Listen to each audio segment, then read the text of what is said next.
Com a proteção de Deus, declaro aberta a presente sessão. Cumprimento os meus colegas julgadores, a digna Procuradora Regional Eleitoral, os dignos advogados aqui presentes, servidores da Casa. Eu indago sobre a ata da sessão passada, se há alguma correção. Se não houver, já consideramos então aprovada. Anuncio que continuam adiados, em razão do pedido de vista, os processos pautado 2.1, que é o 47.520, o processo também pautado de número 2.2, que é o 64.695, e o 43.494, que é o 2.3. Tem um pedido de preferência do Dr. Rodrigo, formulado pelo Dr. Rodrigo, com sustentação oral. Esse processo da natureza do Dr. Mário Roberto Cono de Oliveira refere-se ao recurso eleitoral representação direito de resposta. Tem como parte recorrente o Mauro Mendes Ferreira e como parte também recorrente a coligação do PDT com PSDB, com PSD, PSC, MDB, etc. E a parte recorrida é o José Pedro Gonçalves Taques e também a Televisão Centro-América Limitada. O doutor Mário está com a palavra.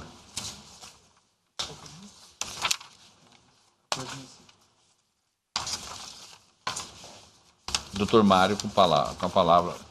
O senhor vai fazer... Sim?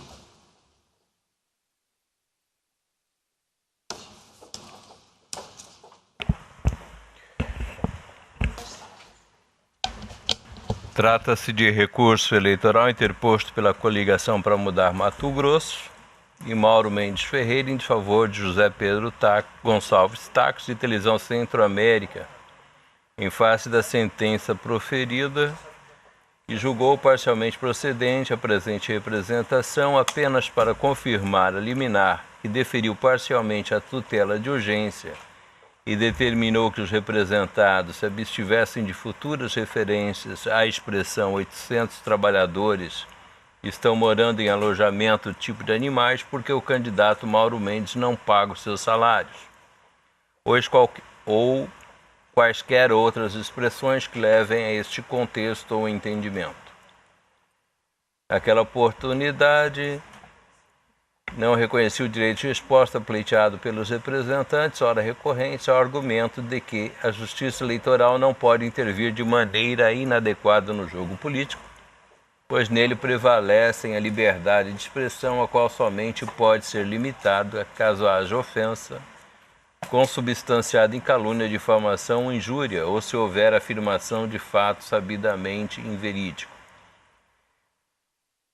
Em suas razões recursais, os ora recorrentes se insurgiram contra a entrevista concedida pelo primeiro recorrido, José Pedro Taques, à repórter Luzimar Colares, no programa MTTV Primeira Edição. Pois não.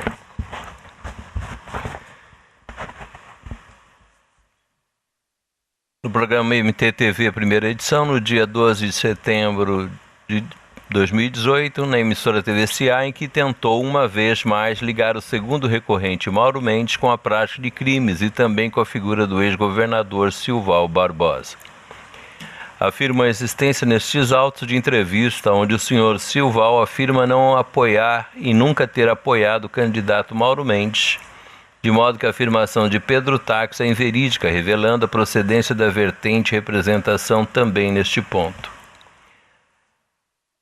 Alegam que a afirmação do primeiro recorrido de que, por causa do segundo recorrente, 800 trabalhadores estão morando em alojamento tipo de animais porque o candidato Mauro Mendes não paga os seus salários, não se trata de fato contemporâneo, bem como que tal afirmação não pode ser considerada verídica, já que, de acordo com o já demonstrado, os referidos débitos trabalhistas são da empresa Mavi Engenharia e Construções Limitada, sendo certo que Mauro Mendes é somente um de seus sócios, não podendo ser a ele atribuída tal prática, como fez alusão o recorrido, que deu clara conotação em sua fala de que os fatos são presentes que estão acontecendo. Por fim, os recorrentes pugnaram pelo reconhecimento e procedência do recurso, com a consequência reforma da decisão recorrida e o deferimento integral do direito de resposta. O Ministério Público opinou pela improcedência dos pedidos, argumentando que, não havendo irregularidade, não se abre ensejo ao direito de resposta. Instados a contrarrazoar o presente recurso, os recorridos quedaram-se inertes. É o relatório. Eu vou conceder a palavra ao digno advogado, doutor Rodrigo Cirineu, que tem o prazo legal para fazer a sua sustentação oral de 15 minutos. Ele está representando o recorrente Mauro Mendes Ferreira. Com a palavra, doutor. Senhor presidente, desembargador Márcio Fidal, excelentíssima doutora Vanessa, excelentíssimo doutor Mário Cono, relator do processo, em nome do qual peço vênia vai comentar os demais magistrados dessa colenda corte, digníssima procuradora regional eleitoral, senhores servidores, não tem mais nenhum colega advogado. Excelência, antes de começar a sustentação oral, eu queria, em nome dos advogados e dos partidos políticos, coligações, parabenizar o tribunal pelo esforço que vem fazendo na condução dessas eleições. Nós sabemos que é a última sessão plenária propriamente dita antes das eleições. O tribunal vai se reunir em sessão no dia das eleições, mas gostaria de deixar registrado a nossa admiração e o nosso respeito pela condução que esse tribunal teve com relação às eleições, tanto por parte de Vossa Excelência, presidente, dos demais membros, servidores, que sempre estão dispostos a nos auxiliar, como também dos juízes auxiliares da propaganda. E também o Ministério Público, que a digna procuradora sozinha dá conta, junto com os seus auxiliares, de todo esse volume, né, de processo. O caso em questão diz respeito a um direito de resposta referente a uma entrevista que o governador Pedro Táxi, enquanto candidato à reeleição, conferiu à TVCA. Né? E a questão central, propriamente dita, do recurso eleitoral é que digníssimo doutor Mário Cono, ao qual pedimos vênia, ele julgou parcialmente procedente a representação para confirmar a tutela inibitória, ou seja, proibindo que o candidato Pedro Táxi voltasse a falar desses supostas 800 trabalhadores que estavam em situação de miserabilidade por conta de uma conduta do Mauro Mendes, mas não conferiu o direito de resposta. Então, nós entendemos, primeiro, uma contradição insuperável na decisão, porque se há um fato que viola a legislação eleitoral e houve uma liminar confirmada em sentença, entendemos nós que há sim a necessidade de deferimento desse direito de resposta. Até para poupar o trabalho do Dr. Mário, e aproveitando que o direito de resposta nós temos um pouco mais de tempo, eu vou ler qual foram as falas na entrevista do candidato Pedro Táxi. É uma entrevista longa, tinha assuntos pré-determinados, mas em dado momento ele fala o seguinte: em absoluto, eu não quero estar com Carlos Bezerra, que está com o Mauro Mendes, eu não quero estar com Silvar Barbosa, com Chico Daltro, com Júlio Campos, que estão com o Mauro Mendes. Falar em dignidade, eu quero dizer a você o seguinte, me permita, Luzimar, falar em dignidade. Dignidade é tratar o seu trabalhador com respeito. Eu fui um daqueles que ajudar a criar a lista suja de trabalho escravo, contra aqueles que maltratam os seus trabalhadores. Vou contar um caso de Rondônia. 800... aí a entrevistadora até tenta pausar ele fala, me permita, 800 trabalhadores estão passando fome, morando em alojamento tipo de animais, como diz a juíza do trabalho de Rondônia, porque o candidato Mauro Mendes não paga os seus salários, o salário desses trabalhadores. Isto é tratar a pessoa com violação aos direitos humanos, isso é público, a Rede Globo mostrou. Imagine, aí outro trecho que nós entendemos como ofensivo. Imagine, eu disse o seguinte, não jogaria o lixo para baixo do trilho. Disse aqui nesta bancada, agora eu não tenho culpa se o Silval Barbosa, que apoia o Mauro Mendes, Carlos Bezerra, que apoia o Mauro Mendes, estão envolvidos no caso do VLT. Então são esses os fatos. Primeiro que Dr. Mário Cono reconheceu a ilicitude, a irregularidade de se falar desses 800 trabalhadores sem um laço probatório mínimo que demonstrasse a afirmação, no nosso entender, caluniosa. Porque dizer que as pessoas estão morando em alojamento tipo de animais por conta de uma dívida trabalhista é dizer, no mínimo, que essas pessoas estão sendo reduzidas à condição análoga de escravo. Então, é um crime de calúnia. Mais do que isso, excelências, existem dois outros fatos, que é a questão do Chico Daltro, que é filiado ao PRB, que está na coligação do senador e candidato a governo Wellington Fagundes, e que o doutor Paulo Sodré deferiu uma liminar justamente suspendendo uma propaganda do governador Pedro Táxi que citava isso. É o processo 0601-586-81. Tá certo que, no mérito, o doutor Paulo Sodré revoga essa liminar. Mas a sentença é de hoje, 4 de outubro. Nós ainda estamos no prazo recursal, mas há plausibilidade jurídica, pelo menos numa análise perfunctória, porque Sua Excelência suspendeu a inserção no qual o governador Pedro Táxi dizia que o Chico Daltro, ex-vice do Silval, estaria com Mauro Mendes. E o outro fato é essa aludida sociedade em que fala que Silval apoia e que Silval é sócio de Mauro Mendes. O doutor Vladimir Perry, do 2º Juizado Especial Cível, proibiu expressamente o governador Pedro Táxi de se referir a essa alegada sociedade de Silval com o Mauro Mendes. E, inclusive, aqueles fatos de rateamento de cifras milionárias para acordo e de questões relacionadas com distribuição de cargos, até envolvendo Tribunal de Justiça e Tribunal de Contas. A própria Ordem dos Advogados do Brasil emitiu uma nota de repúdio com relação a essas alegações. E o doutor Mário Kono também, no processo 0601-63270, no que diz respeito especificamente a uma inserção do Wellington Fagundes, dizendo que o Mauro foi sócio do Silval num garimpo, Sua Excelência também, e inclusive com base nessa decisão do 2º Juizado Especial, determinou a suspensão dessa propaganda. É bem verdade que o caso em apreço não fala especificamente dessa questão da mineradora, que foi que o Dr. Mário Kono suspendeu em outro processo. Mas ainda assim faz alusão à sociedade.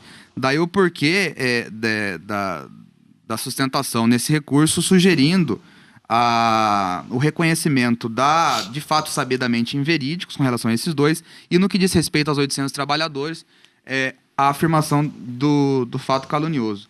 Basicamente é isso, Excelências, e voltando a asseverar, não nos parece tecnicamente processualmente adequado, e mais uma vez pedindo vênia ao Dr. Mário Kono, que julgou parcialmente procedente apenas para conferir a tutela inibitória e não garantir o direito de resposta ao candidato Mauro Mendes na televisão Centro-América, no mesmo horário em que foi veiculada a entrevista na TVCA. E é digno de nota que os recorrentes, mesmo intimados, eles não apresentaram contrarrazões com relação a esses fatos. Então, é para que haja a reforma parcial da sentença, porque seja, como foi reconhecida a ilegalidade de pelo menos um excerto da entrevista, que seja, então, conferido o direito de resposta, né? E como não se trata de horário eleitoral gratuito, não haveria perda do objeto pelo fim do horário eleitoral gratuito no dia de hoje. Poderia ser concedido amanhã, sábado ou mesmo domingo. Muito obrigado. Eu agradeço a intervenção. Eu vou ouvir agora a douta procuradora. Senhor presidente, apareceu nos autos pela improcedência do direito de resposta, e eu mantenho essa posição do Ministério Público Eleitoral. Pelo desprovimento do recurso. Mantida a posição pelo improvimento do recurso, a palavra é do relator para o voto. Não obstante a resignação dos recorrentes, percebe-se não lhes assistir razão quando imputa a existência de falha à recorrente televisão Centro-América, uma vez que a emissora é reconhecida de longa data como imparcial no trato com assuntos político-partidários. Teria cometido evidente falha caso tivesse privilegiado o candidato Pedro Táxi, com a oportunidade de se manifestar sem a conferência do mesmo direito aos demais candidatos. Contudo, não foi o que ocorreu, conforme assinalado em sede de contestação pela aludida emissora a saber. O programa jornalístico MTTV, primeira edição, é transmitido ao vivo, e a entrevista do atual governador do estado e candidato à reeleição, o representado Pedro Táxi, não foi diferente das demais edições de entrevista com os demais candidatos, inclusive o representante Mauro Mendes. É realmente tarefa impossível de se tentar limitar a fala do entrevistado político, bem como se apreende por simples leitura da degravação da entrevista trazida aos autos pelos próprios representantes. A apresentadora Luzimar Colares, a despeito de sua enorme experiência no assunto, entrevista de políticos, não conseguiu frear os arroubos do candidato à reeleição que, perguntado sobre determinado tema, fala o que bem entende, foge do tema. Forte nos argumentos acima, não observa a existência de razões para modificar a sentença debatida em relação à hora recorrida à televisão Centro-América Limitada.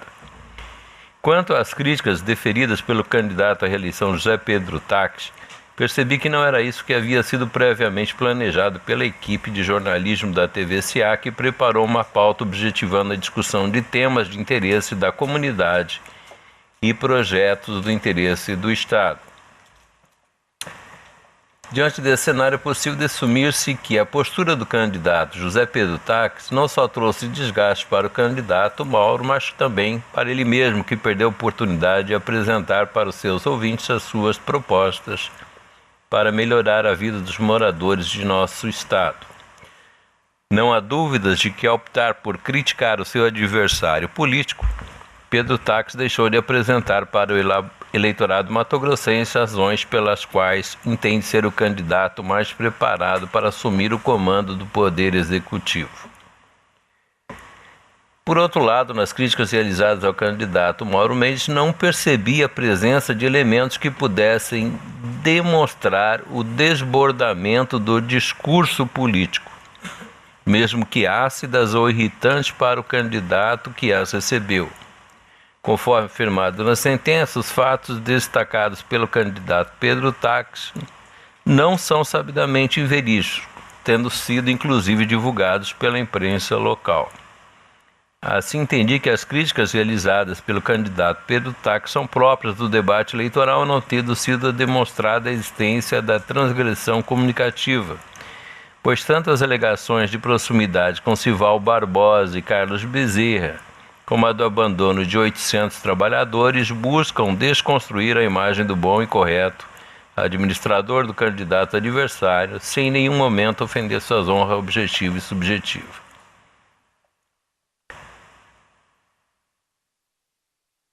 Aí eu trago algumas jurisprudências.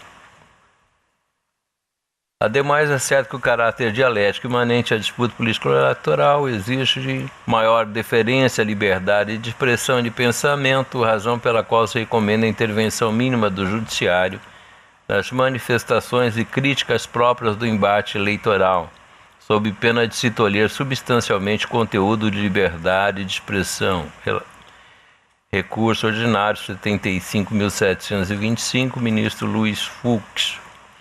Pelo mesmo motivo, no contexto das competições eleitorais, é preciso preservar tanto quanto possível a intangibilidade da liberdade de imprensa, notadamente porque a função de controle desempenhada pelas indústrias de informação é essencial para o controle do poder e para o exercício do voto consciente. Essa condição impõe como consequência que as autoridades judicionais se abstenham de banalizar decisões que limitem o seu exercício somente intervido em casos justificados e excepcionais. Cito o artigo 33. No caso vertente, ao menos cognição sumária, não se extraem das mensagens combatidas elementos suficientes à configuração de qualquer transgressão comunicativa, uma vez que não se depara com inverdade inconteste patente, mas apenas com divulgações de informações prejudiciais que tanto podem ser verdadeiras como não. As afirmações do vídeo, mesmo quando acusam o pré-candidato de frouxo, aparentemente se voltam à sua postura política, assumindo sentido de crítica e não de humilhação. Esse é um voto do ministro Roberto Barroso. É natural que as pessoas públicas, como notório, pré-candidatos sejam sujeitos a maior escrutínio por parte da opinião pública, o que não revela por si só a violação dos direitos de personalidade. Em abono a tudo quanto acima exposto, trago a contexto a opinião balizada da Procuradoria Regional Eleitoral. O direito de resposta estabelece o contraditório que visa resguardar a informação inverídica ou errônea, ou a honra subjetiva, conceito que a pessoa tem de si mesma, ou objetiva, conceito que a pessoa goza perante a sociedade de outrem, acusado ou ofendido em publicação de imprensa escrita, transmissão de radiodifusão e televisão. No caso dos autos, não se constata ser as informações sabidamente inverídicas, nem se vislumbra ataque à honra pessoal do candidato adversário. As notícias foram veiculadas anteriormente indicando serem de conhecimento público. Não há irregularidade na crítica realizada em campanha eleitoral, ainda que ácida. Os representados juntaram vários julgados nesse sentido, que deixo de repetir por desnecessário. Não havendo irregularidade, não se abre ensejo a direito de resposta. Deixo bem claro que aqui só houve recurso por parte de Mauro Mendes e a sua coligação. Talvez se houvesse recurso das partes contrárias, houvesse uma mudança na decisão de primeiro grau. Pelo menos quanto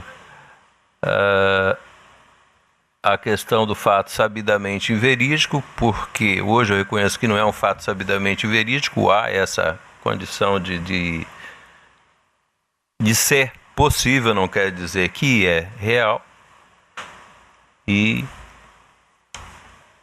talvez fosse, inclusive, cassada a liminar anteriormente deferida e não foi reconhecida na sentença. Mas o recurso foi só da coligação Mauro Mendes. Eu vejo agora que não é um fato que se comprova sabidamente inverídico. É algo que pode ser inverídico, como pode ser verídico. Então, por isso que eu estou negando o provimento ao recurso. Desembargador Pedro Sakamoto. Só um esclarecimento, nobre relator. Essas palavras foram pronunciadas num debate entre candidatos, quando todos estavam presentes? Não, foi na oitiva individual de cada candidato, que se fazia, se eu não me engano, em dias alternativos, sucessivos. Sim. E o recorrente, no caso, foi a entrevista dele foi posterior a essa fala ou foi anterior a essa fala? Nessa entrevista que estava sendo dada, e não obstante a pergunta nem se referisse a isso, o candidato Pedro Taques utilizou o tempo que ele tinha, sem que fosse cortado o microfone, de falar isso, né? A respeito dos 800, que eu só me prendo a questão que ele diz da situação que estariam esses 800 trabalhadores no estado de Rondônia. Sim. Então, Vossa Excelência não sabe informar se essa fala precedeu ou não a fala do candidato Mauro Mendes, então. Porque foi feito de forma individualizada. Não sei, foi em dias alternados, né? Foi dias sucessivos, não foi no mesmo dia. Isso. Foi em dias sucessivos. Não sei se o candidato Mauro Mendes foi o primeiro entrevistado que Pedro Taques ou vice-versa. Não sei. Fica numa situação. Mas o que eu digo se ele estivesse junto ali, no mesmo programa, ele poderia dar a resposta imediata, né? Mas o que me leva, não era um debate, eram entrevistas isoladas. Isso. E o que me levou um pouco a essa condição de fatos não sabidamente inverídico foi quando mesmo alega que não era ele, sim uma empresa da qual ele era sócio. Sim. Né?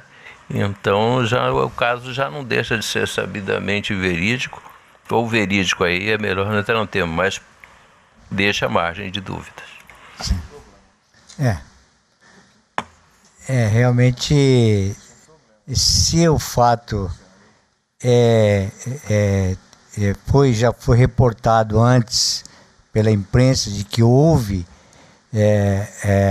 essa falta de pagamento desses empregados, né, da empresa, realmente, então, aí existe realmente essa dúvida se é ou não verdadeiro. E, portanto, eu acompanho, então, o doutor relator.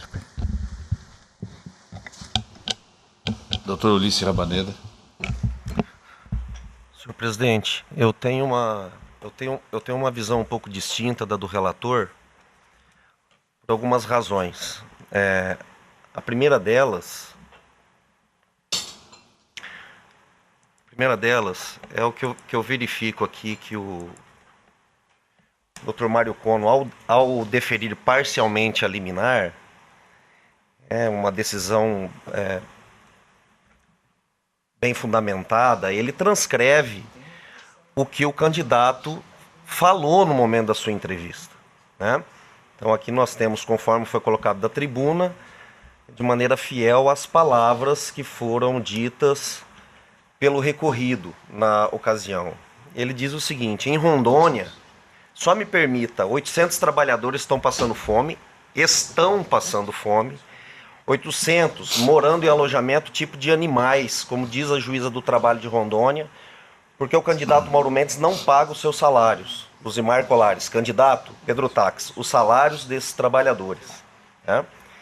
E aqui, no momento em que deferiu a liminar, o ilustre relator destaca, e eu concordo plenamente, que essas afirmações, elas contêm sim, a meu juízo, conteúdo no mínimo difamatório. Porque aqui não é só um apontamento de que os salários estão atrasados, não.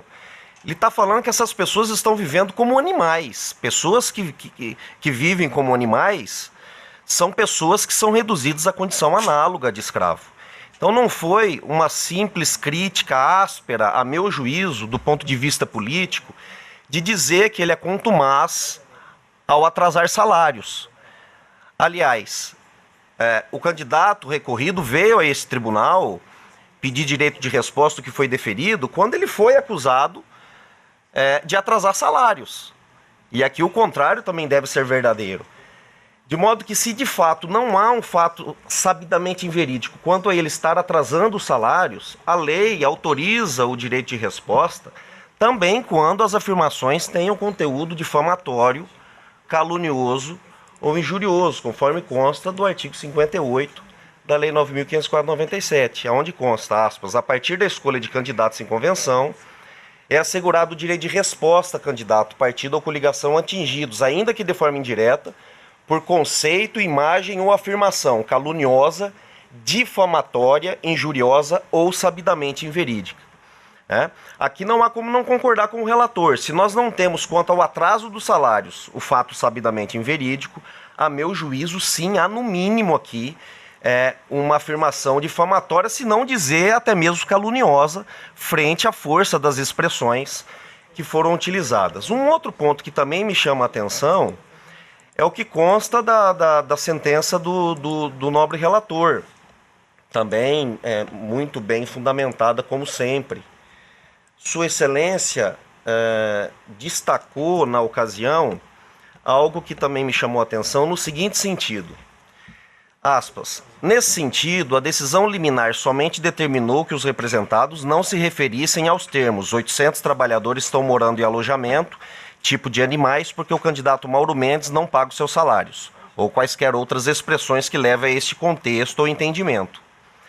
Desta maneira, mantém o tal entendimento, pois prova dos autos, consta de matéria publicada no ano de 2015, sendo que Pedro Tax afirmou como se a situação fosse contemporânea. E aqui eu também devo, com base nesse entendimento do relator, dizer que evidente, me parece, se o candidato está dizendo, e aqui ele disse, que as pessoas estão passando fome, e porque ele atrasa o salário, e o que ficou demonstrado que a matéria de 2015, né, a afirmação do doutor relator na decisão de mérito me parece retocável. Se o fato é de 2015, como que ele está falando que as pessoas estão passando fome e ele atrasa os salários?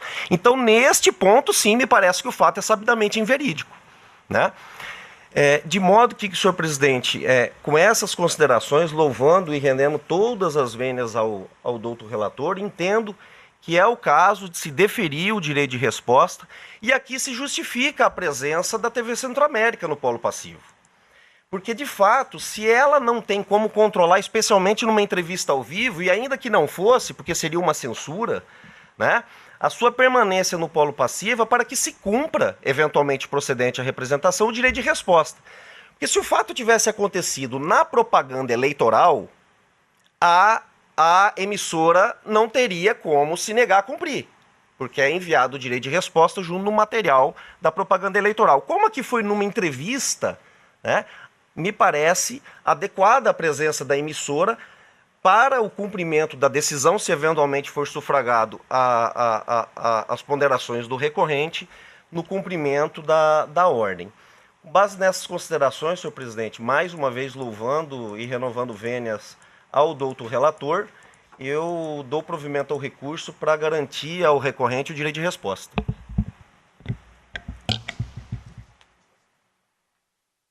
Como vota o digno doutor Ricardo Gomes de Almeida? Senhor presidente, eu só gostaria de fazer algumas considerações em relação ao afirmado aqui pelo nobre doutor Ulisses Rabaneda, e aí pedindo toda a vênia em relação à questão do fato sabidamente inverídico, porque eu, não sei, ouso discordar em um aspecto de Vossa Excelência, porque, a meu ver, o fato sabidamente inverídico, ou melhor, a tutela do judiciário em relação ao fato sabidamente inverídico é aquele que pode ser comprovado de plano, de forma irretocável, e aí a tutela jurisdicional ela é também de plano. Agora, me preocupa um pouco a intervenção do Poder Judiciário nas situações onde não há prova nem de que a situação é verdadeira nem que é falsa. Eu acho que nesse campo o judiciário, a meu ver, não deve entrar. Porque aí o privilégio tem que ser do direito de informação do cidadão. Porque a partir do momento que o judiciário diz o seguinte, olha, tal fato, ele é sabidamente verídico, está excluído qualquer outra possibilidade. A parte tem a chancela do judiciário em relação a afastamento por completo daquele fato em relação à vida dele. Eu acho que a cautela do Poder Judiciário, para afirmar que um fato é sabidamente inverídico, seja atualmente ou em relação ao passado, tem que ser grande. Por quê? Porque senão nós vamos estar chancelando situações que nós não sabemos se é realmente sabidamente inverídico. E aí eu penso que há outros instrumentos para a parte se insurgir, inclusive em relação a direito de indenização e tudo mais, caso ela seja caluniada, difamada de qualquer maneira, aonde ela não possa comprovar de plano que aquele fato é sabidamente inverídico. Agora, então eu ouso discordar de Vossa Excelência, porque o fato de ter saído uma matéria em 2015 e não ter contemporaneidade não exclui a situação agora. Agora, o fato com isso também o judiciário não está dizendo que a afirmação é verdadeira, só está falando que não é sabidamente inverídico. E eventualmente pelos meios próprios e pelo rito ordinário, em uma ação de indenizatória ou qualquer outro meio, a parte vai poder provar que aquilo não é verdade. Mas nós estamos aqui com dois direitos de igual envergadura. Primeiro, o direito da parte não ser lesada naquilo que é o seu patrimônio subjetivo, a honra, mas também o direito de informação do eleitor. Então, eu vou, pelo que eu entendi, o relator não considerou fato sabidamente inverídico, apenas considerou o conteúdo difamatório, né? Então eu vou ficar no limite do voto do eminente relator, do qual eu subscrevo integralmente e pedindo vênia aí em relação à divergência de entendimento em relação a um fundamento com o doutor Ulisses Rabaneda. É como voto, senhor presidente. Doutora Vanessa. Então, senhor presidente, o doutor Mário, ele afirmou aqui que houve que teve uma informação de que o Mauro Mendes era sócio dessa empresa e que de fato essa empresa sofreu uma investigação. Há notícias, né? Tá, depois nós vamos ver isso. Não. Não vou dar É uma empresa do qual ele é sócio. Da qual é sócio. Tá. E então tem assim uma certa vinculação, né? Uma empresa. Então, que aí eu chego na mesma conclusão que o Dr. Ricardo. Não dá para saber descartar de fato se os fatos alegados, embora com a conotação já pejorativa, né? E eu também vou me ater aos estritos termos trazidos pelo relator e vou acompanhá-lo no voto. Só fazer um esclarecimento, presidente. Para ficar claro a minha manifestação, eu concordo que, de fato, não há fato sabidamente inverídico quanto ao atraso dos salários, né? Não tive dúvida disso. O que eu afirmei é que me chamou a atenção a alegação do doutor relator de que havia prova dos autos que esses fatos não eram contemporâneos, né?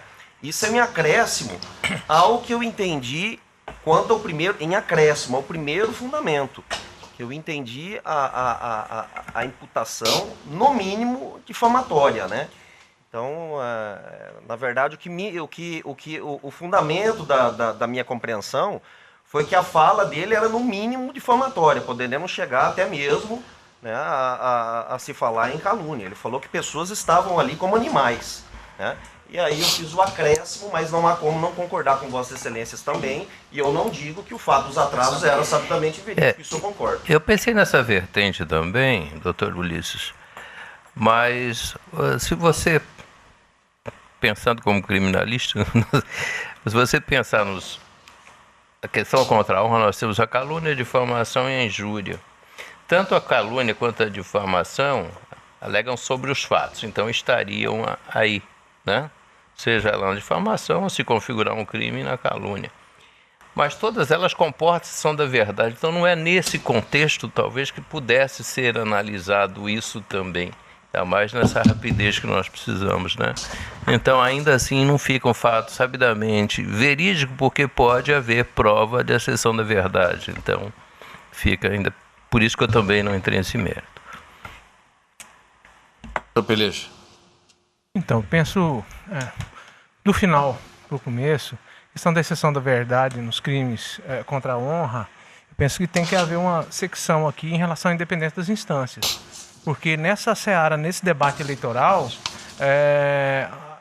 as expressões utilizadas pelos candidatos, se elas saírem vamos dizer assim, do ortodoxo, ainda que lancinantes, né, e se elas forem ofensivas de tal modo que delas se irradie, né,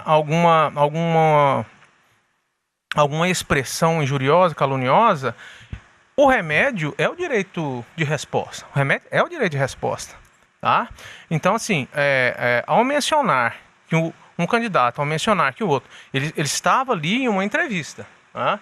E não obstante os interlocutores dele, né, os jornalistas, né, eles pontuarem, chamarem atenção, ele ainda continuou. Mas ao ele mencionar que os trabalhadores são tratados como animais, né, estão morando em alojamento tipo animais, porque o candidato não paga os seus salários. Então, assim, houve ali a redução, o que se passa, o que se imagina na hora, né, é uma degradação daquela figura humana realizada por parte daquele adversário. Nisso eu não posso fugir da intelecção do Dr. Ulisses Rabaneda, não em relação ao atraso de salários, fato sabidamente verídico ou não, em 2015, mas em relação a essa redução a esses seres humanos, a condição de animais, o que se tenta passar para o público é justamente isso. Então, nesse aspecto, eu acompanharia o voto do doutor Ulisses Rabaneda. Antes de programar o resultado, obviamente, eu não vou perder a oportunidade de assentar que, como a gente vê esses casos com tristeza, né? Porque numa democracia se constrói, tá certo, com conflito de ideias, mas ideias, e não com um espaço que é usado por eles para depreciar um ao outro, né? O desejável numa democracia que tivéssemos uma posição desses diversos candidatos em apresentar as suas ideias, os seus projetos, como solucionar os problemas que afligem a sociedade. Se gasta muito tempo dentro do espaço da propaganda eleitoral jogando pedra no telhado da casa do vizinho, né? E quando que deveria eles, já que querem ocupar os cargos que vão dirigir de uma certa forma a vida em sociedade, apresentar efetivamente projetos, né? Soluções para tantos problemas de alta complexidade que é o viver em sociedade. Feito isto, eu proclamo o resultado que o tribunal, por maioria, negou o provimento ao recurso nos termos do voto do doutor relator em consonância com o parecer ministerial, vencidos o segundo e o quinto vogais. Doutor Mário, só tinha esse? Tem mais um?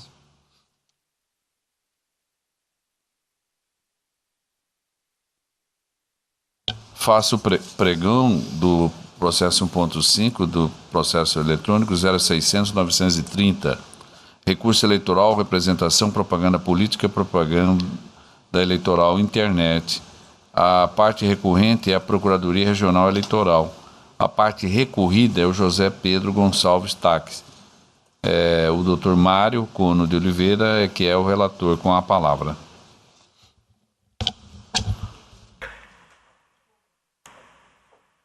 A representante, que é o Ministério Público, insurgiu-se contra a publicação realizada pelo... Quer dizer, a representante era a coligação para mudar Mato Grosso, mas o recurso foi do Ministério Público.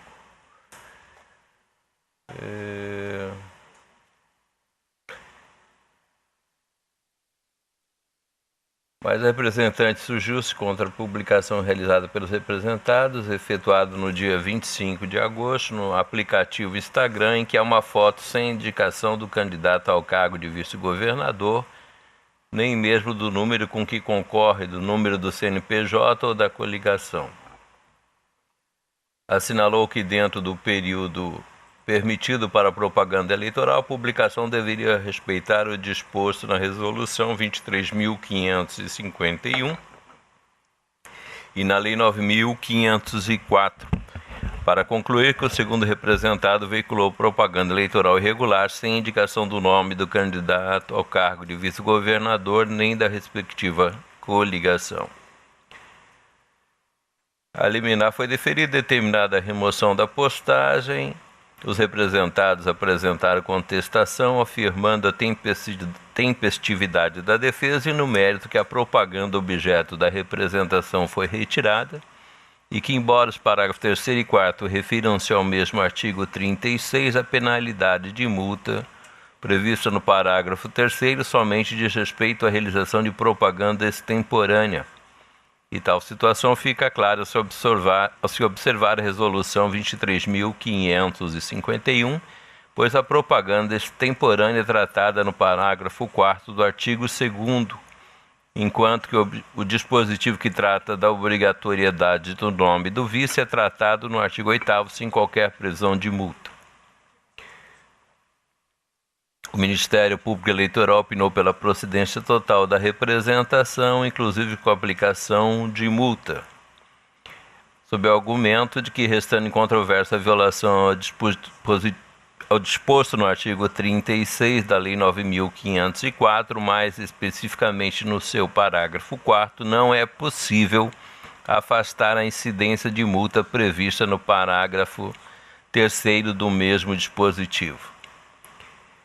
Em suas razões recursais, o recorrente alega resumidamente que a irregularidade da propaganda eleitoral publicada pelos representados restou em controvérsia, tanto que foi retirada da circulação e nada contrariamente foi dito na contestação.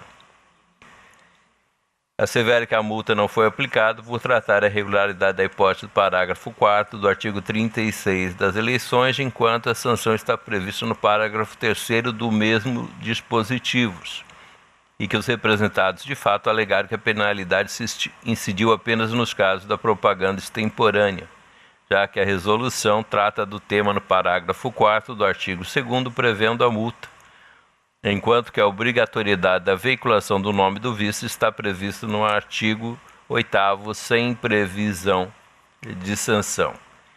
Registra que, restando em controvérsia a violação, mais especificamente no parágrafo 4º, não é possível afastar a incidência da multa prevista no parágrafo 3º do mesmo dispositivo, independentemente de ter sido ou não descumprida eventual decisão liminar.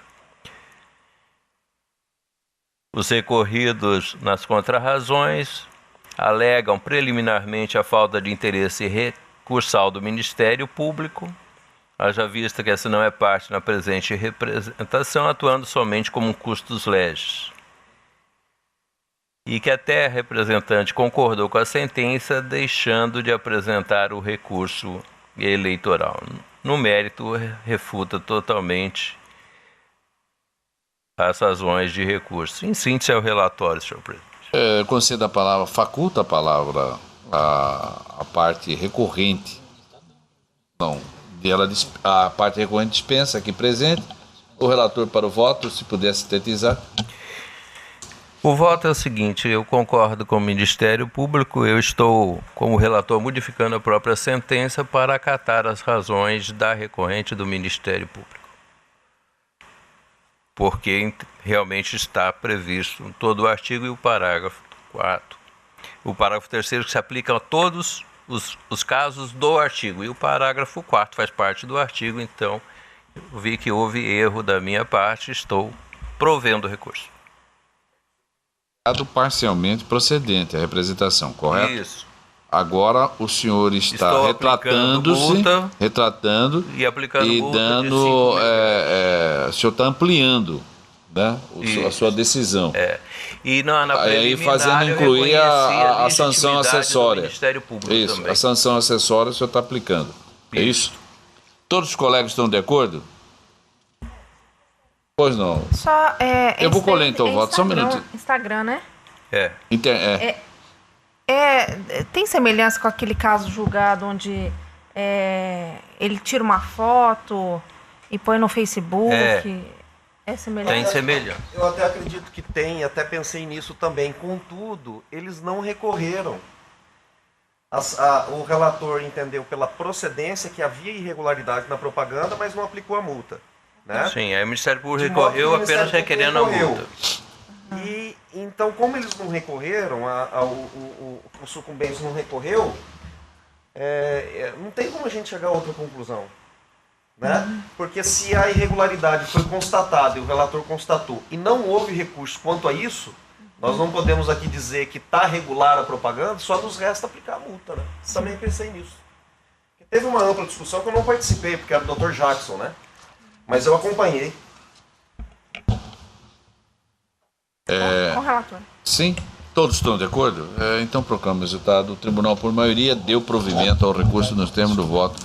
É unanimidade. O tribunal, à unanimidade, deu provimento ao recurso nos termos do voto do relator. O senhor tem mais algum, doutor? Mais nenhum, peço licença. Eu agradeço a sua participação e convido o colega Bortolucci a assumir a cadeira. Sim, o Bortolucci. Em mesa, doutora Vanessa, a senhora tem um embargo de declaração, que é o 1.2 da pauta, 0600-574. Embargo de declaração, registro de candidatura do DRAP e partido. Aqui são um conjunto de partidos, o PRTB e o DC. E a procuradora, a parte embargante também é a Procuradoria Regional Eleitoral. Com a palavra, doutora Vanessa.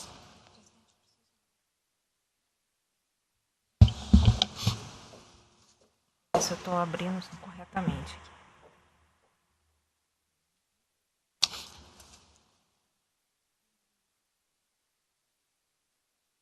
Um pouquinho, senhor presidente.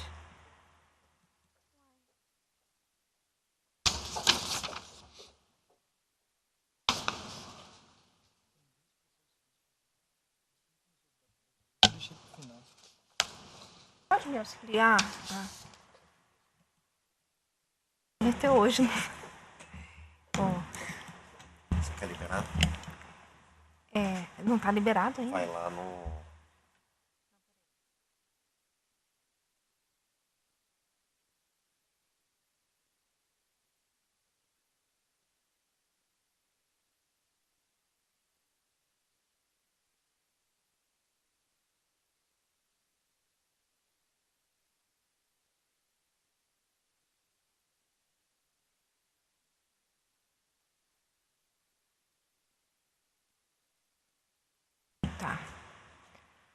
Em análise, 2 recursos de embargo de declaração opostos em face do Acordo TRE 26882, de 12 de setembro de 2018.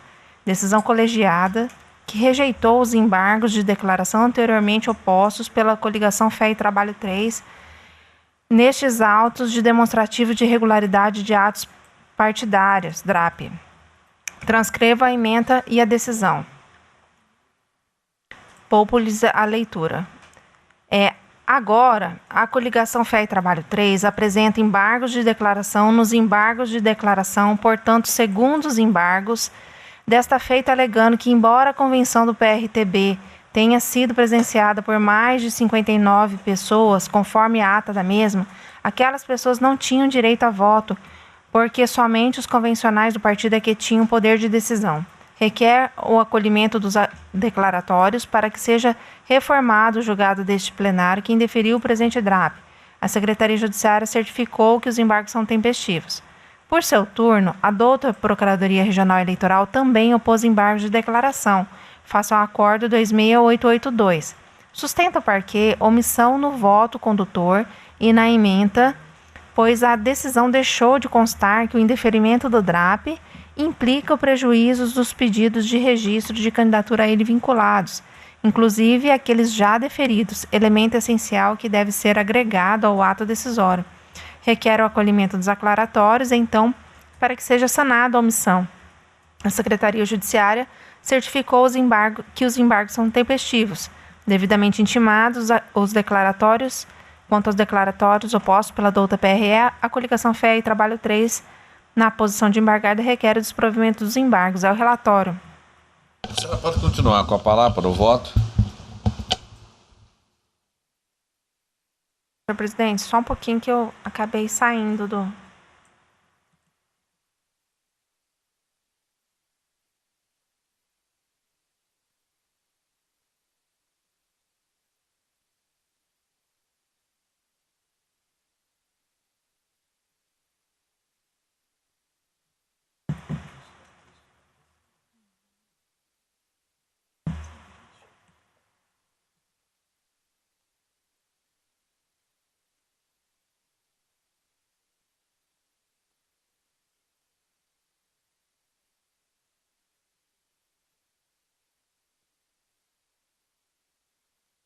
Quanto aos segundos embargos de declaração, oposto pela coligação Fé e Trabalho 3, observa-se que o consórcio partidário insiste em prolongar a discussão de mérito do presente DRAP, alegando, mais uma vez, contradição sabidamente inexistente.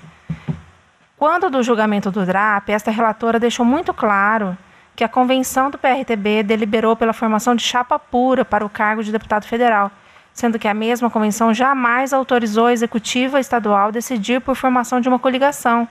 A razão jurídica assentada, então, foi a de que a executiva estadual, cúpula do partido, não poderia se sobrepor ao quanto decidido pelos convencionais, porque a época prevista em lei para as convenções, de 20 de julho a 5 de agosto, é o período próprio para a tomada de decisões partidárias.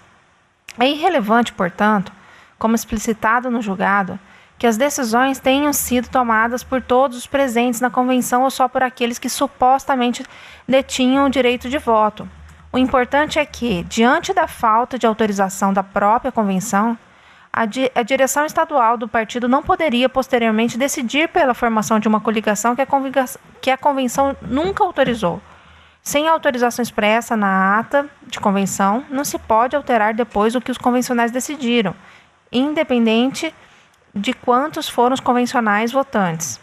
Já quanto aos embargos opostos pela douta PRE, é mister acolhê-los, para aclarar no aresto que o indeferimento do presente DRAP implica prejuízo de todos os pedidos de registro de candidatura a ele vinculados, inclusive aqueles já deferidos. Com essas considerações, rejeita os embargos de declaração após pela coligação Fé e Trabalho 3, declarando os manifestamentos protelatórios nos termos do parágrafo 2º do artigo 1026 do Código de Processo Civil. Todavia, acolho os embargos de declaração opostos pela douta Procuradoria Regional Eleitoral, no sentido de que, doravante, o aresto Acórdão TRE número 26873 passa a ter a seguinte ementa. O acréscimo está em negrito. Pouparei da leitura, só vou ler o acréscimo. O indeferimento do presente DRAP implica prejuízo de todos os pedidos de registro de candidatura a ele vinculados, inclusive aqueles já deferidos. É como voto, senhor presidente. A senhora está... são 2 embargos, está sendo apreciado. Em relação aos embargos ofertados pelo partido, pela coligação, a senhora está rejeitando. Exatamente. Isso. E quanto aos embargos ofertados pela Procuradoria Regional Eleitoral, a senhora está acolhendo. Exatamente. Para estancar a... Certo? Certo. E no caso, a senhora está aplicando, a senhora disse que é manifestamento protelatório. Exatamente. Quando a senhora faz essa afirmação, a senhora está atribuindo alguma multa? Eu não estou atribuindo multa, porque... A senhora faz a afirmação e aí... Eu faço a afirmação. Porque no Código de Processo Civil fala que a multa seria devida a outra parte. Sim. E pela natureza desse processo, eu não apliquei multa. Então, embora a senhora reconheça a litigância de má-fé, quer dizer, manifestamento protelatório, mas a senhora não faz incidir a sanção pecuniária. Exatamente. Os colegas todos estão a anuir o voto da digna relatora? Sim. Fala do valor da causa, no Código de Processo Civil. O Código Eleitoral faz esse atrelamento com o CPC, né? E fala em valor não excedente a 2 salários. Por evidente, aqui nós temos normalmente litigando partidos, coligações e candidatos, invariavelmente com o próprio Ministério Público, né? E nem por isso nós deixamos de aplicar essa multa como algo inibidor da interposição dos embargos protelatórios. Acho que talvez seria o caso de utilizarmos o mesmo critério, né? Então, aplicando a multa, se todo salário, então, tá bom, um salário. Então, a relatora está a evoluir para aplicar a multa em 2 salários mínimos, não é isso? Até 2? Fala até 2. Bom, de 2 salários. 2 salários mínimos. Todos estão... Não, está aplicando ao embargante. Ele tem que pagar. Aí, no caso, a outra parte, quem que seria a outra parte? Seria a Procuradoria Regional Eleitoral.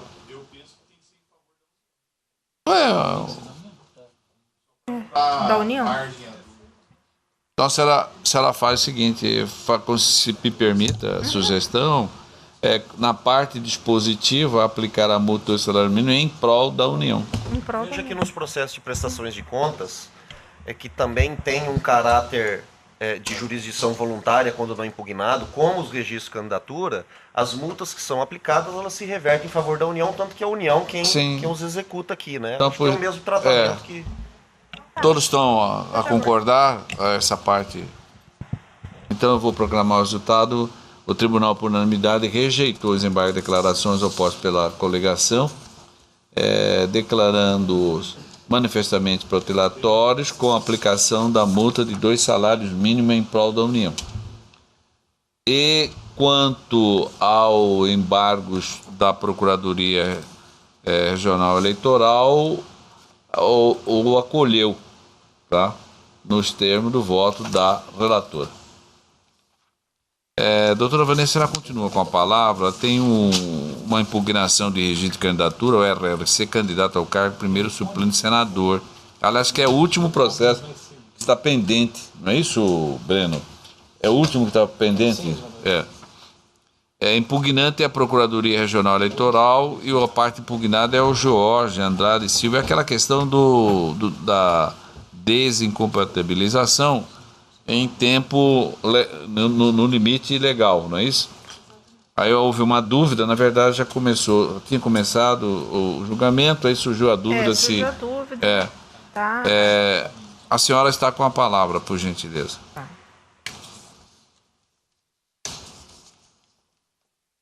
A coligação Redefinindo Mato Grosso ingressou com requerimento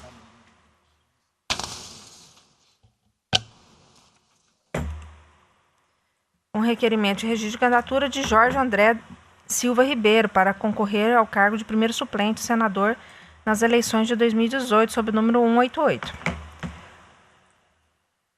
Após a publicação do respectivo edital, o Ministério Público Eleitoral propôs a ação de impugnação de registro de candidatura, alegando que o requerente está inelegível, pois não fez a prova de desincompatibilização. Essa parte eu vou passar, tá? É conhecimento já desse plenário, então, né? Já a questão. É de conhecimento, então vou aí só surgiu a dúvida se ele desincompatibilizou, ele protocolou ou não junto à Secretaria de Educação, não é isso? Isso. O que a senhora, na diligência que a senhora determinou a conversão em diligência, o julgamento em diligência, o que a senhora chegou? Que evidência? Então, a ciência, foi feito um formulário, ele solicitando, só que ele pega a ciência ele é professor da escola, Sim. pega a ciência do chefe imediato dele, que apoia, só que ele protocola isso muito tempo depois, fora já do prazo. Quer dizer, muito embora ele tenha pego a ciência do chefe imediato, mas o protocolo oficialmente só fora em data posterior. O que ele alega, o que caracterizaria em tese a ilegalidade, né? Porque como o chefe imediato dele é o diretor, né? Quando, por exemplo, alguém vai sair de férias ou algum afastamento, pega do juiz uma ciência, mas não quer dizer que eu sou responsável pelo protocolo dele. Não. Então tem o espaço certo de se fazer isso, e ele fez a destempo. E além disso, além de ter sido feito a destempo, quando ele requereu, ele pediu de 30 de julho a 30 de outubro, ou seja, não dá os 3 meses, mesmo se a gente considerasse isso. Hoje ele está trabalhando, então. Não, de 30 de julho a 30 de outubro. E tem que ser 90 dias antes das eleições. Então, de toda forma... Quer dizer, ele se deixou trair. Até o próprio pedido já sinaliza que é desse tempo. Então, de todas as formas, todos os ângulos todos que os olhares que você fizer... né, o ângulo que se você fizer, obviamente, é extemporâneo. Quer dizer, o protocolo. Mas espera aí, tem mais uma questão que era importante a gente... Sim. Que é a possibilidade ou não de substituição, né? Eu entendo pela possibilidade de substituição. Que a mora em julgar foi do aparelho. Do aparelho, né? Então... Como que vai substituir na urna? Não tem vai como, substituir na urna, né? Se nós equiparássemos, aliás, se nós utilizássemos a mesma previsão do falecimento para tratar o caso concreto. Porque o que a resolução diz? Que a substituição é possível. Ele foi pego de surpresa. Que ela menciona, só que até 20 dias antes da eleição. Né? Isso. Contudo, nós não temos mais 20 dias. Não. Dentro de 20 dias antes da eleição, substituição, a resolução diz, só no caso de falecimento. Nós entendemos pela possibilidade, a gente ia ter que tratar através Pois mas o aparelho jurisdicional deu motivo. Então aí como é que você vai penalizar o partido? Não, sim. Eu estou dizendo só com relação como faz com a urna, por exemplo. A urna vai estar o nome do indeferido. Né? Ele é suplente.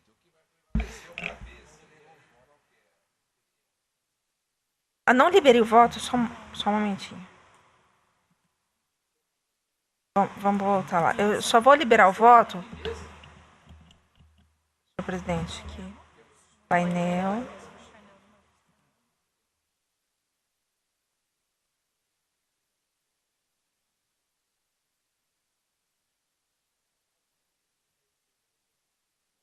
Perdão, viu de novo. Ele aparece para mim, eu me confundo todo.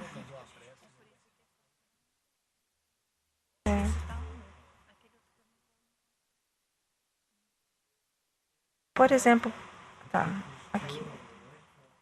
Como que eu faço para ver o voto por aqui mesmo? Onde?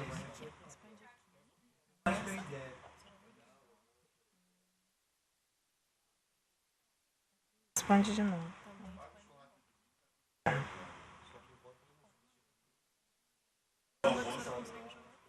Tá. Não, mas eu não quero jogar aí.